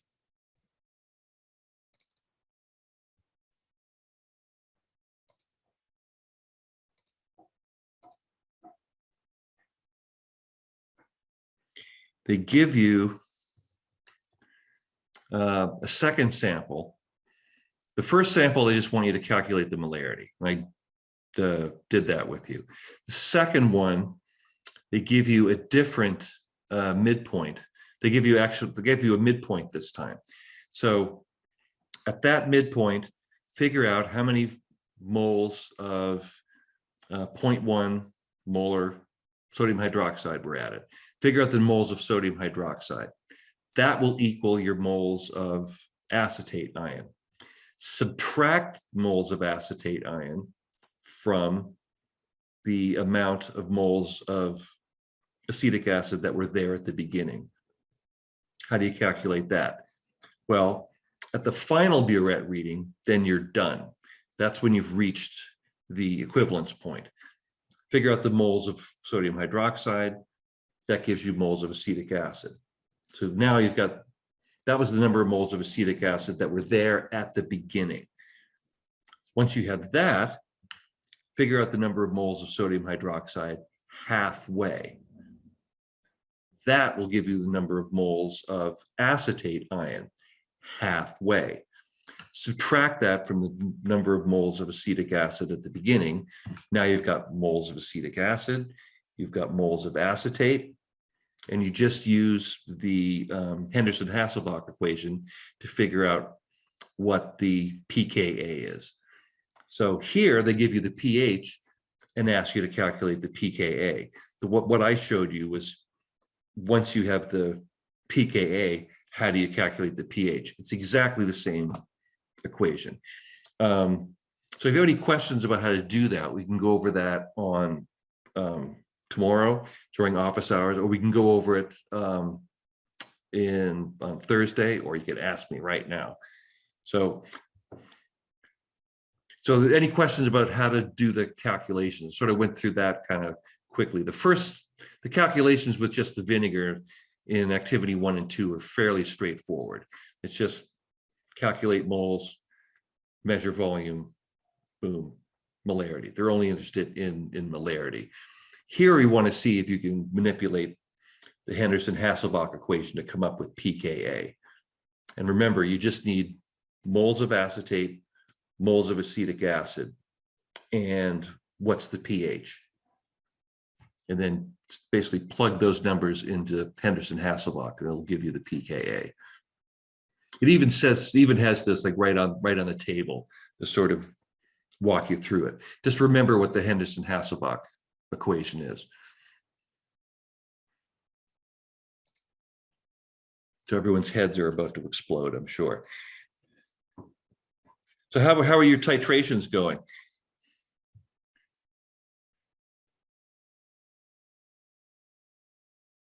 Really bad.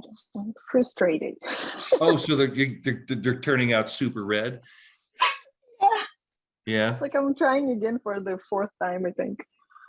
Like the last drop, it always falls 2 at once, you know. Well, I mean, that just means you're just 1 drop over. So that means you're really close. So I probably wouldn't do it too many more times. Yeah, that's the last time, I promise. Yeah, so you've done 4, take the best 3. There you go. Yeah, so Jennifer, that's really pink. So is that after you added 1 more drop? Yeah, like I. So it was like it got barely visible. You added 1 more drop, and then boom, it just turned. Yeah, that's perfect. Yeah. Yep. But I did it twice because one time it got stuck and it gave me multiple drips, and then it just went really pink the first time, and then I did it again, and then yeah, I couldn't get the faded pink like you showed us. Well, you know, But I've done a few of these. Yeah, basically you have to go drop by drop. I mean, it takes a long time. That's really the only way to do it. And if you That's go exactly one drop over is one fine. drop. It's when This you is go 1 drop. 2 or 3 over, that's a problem. Yeah, that's going to This be is 1 close enough. drop. Yeah, Yeah. that's close enough. I mean, not everyone can be a genius chemist like I can. I understand that. You know. Right. but what do we do I'm with very forgiving about these things. excess? Okay, thank you so much. But yeah, it was just 1 drop. I was just talking to you. I added 1 drop and then Yep. boom. Yeah, so 1 drop over means you're going to be what, like 0.05 mils over or something. So when you do your calculation, hey, yes. So when you do your calculation, you know, basically you'll find out that instead of getting like, you know, 5.0, 5.1, 5.2, you'll get 5.3%. That's really close. So that's really what we're shooting for. If you get something like 7%, well, that's probably a problem. That means you've gone way over. But if you're within like 0.5%, that's great. Remember, that's only a 10% error. 10% error, it's like, that's really good. Especially when, you know, you're using this rather than an actual piece of, I mean, this isn't what this was intended to do, right? This wasn't intended to measure volume. Notice there's nothing on this that says to contain or to deliver, because it's not used to measure volume. So we're using something that's not used to measure volume to measure volume. So yeah, there's going to be some errors. But I think, yeah, shoot for 10%. Has anyone done a calculation of their mass percent yet to figure out how close they got? Or you're all scrambling to find a second vinegar sample? Do people have vinegar at home that they can use? You got like rice vinegar or white wine vinegar, Ryan? You got both. Oh man, you're a cook, are you? dealing with a chef here. Nice.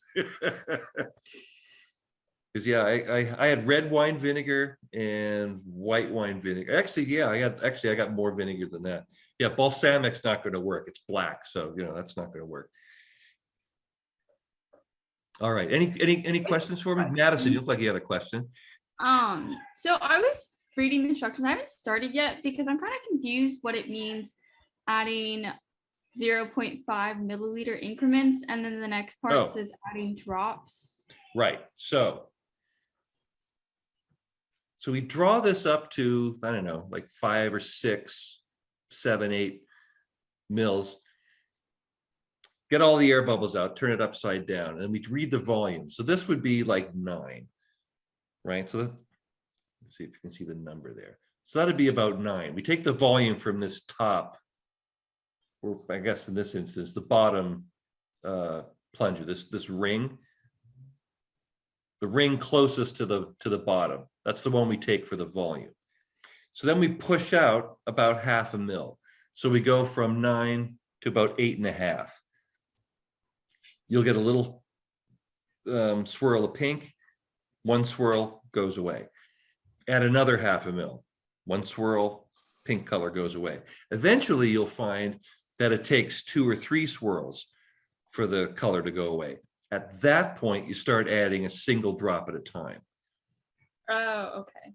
And then you'll notice it takes longer and longer and longer, more and more swirling for that color to go away. And then what you're trying to do is add that, get up to the point where it's just barely pink, like you can just barely see the color. What it means is that you're swirling and swirling and swirling, and it never quite disappears. You just get a little bit of, that's perfect. And so you write that volume down, whatever that volume is down here. And then to make sure that that was the right volume, add one more drop. And then if you notice, it goes from that super pale pink to bright pink. That was the right volume. So you've written that volume down. So what you're shooting for, you should get,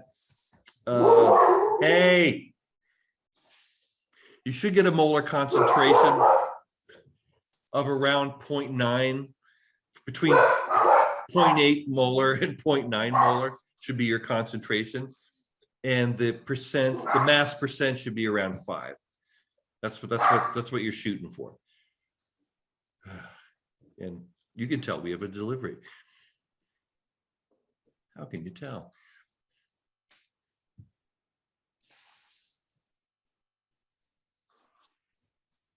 How are yours going? Well, With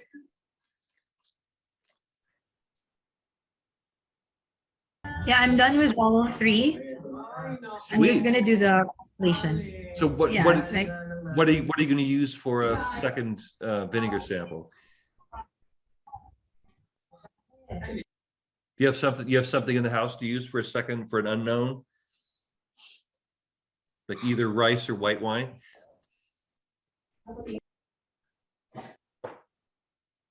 Either of those will work. yeah. Okay. And I'm not sure. Those are usually less acidic. I think the rice vinegar is usually around 4. You can always look it up.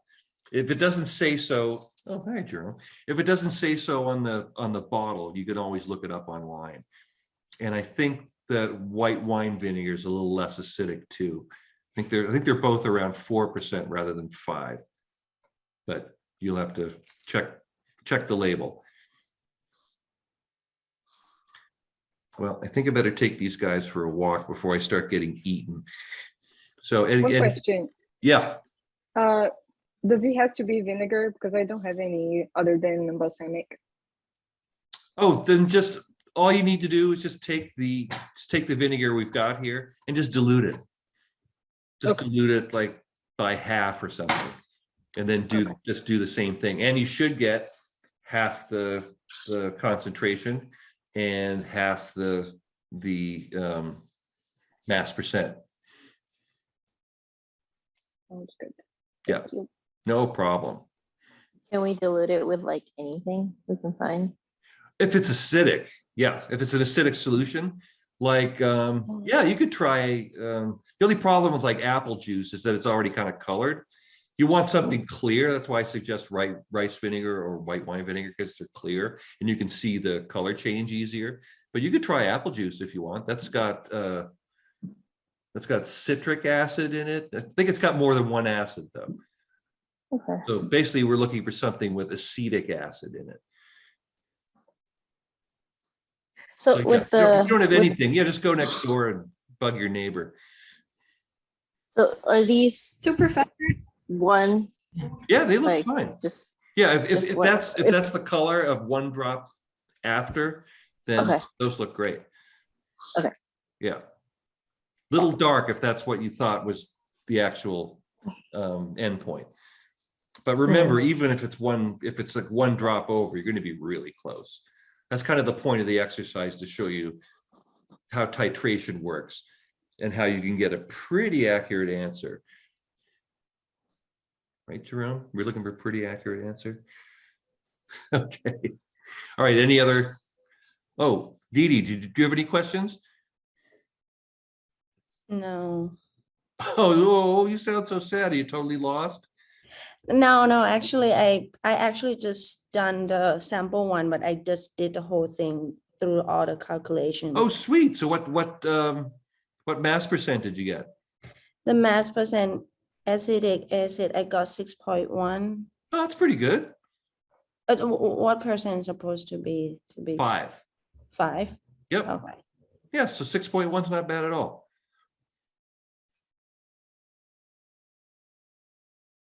Yeah. So we really ideally, yeah, we want to get an answer between 5 and 6. All right. So yeah, like I said, I better take these guys outside before they start nibbling on my feet. So enjoy the rest of your experimentation. And yeah, if you need me to go through the pKa calculation again, yeah, we can do that on Thursday. Okay.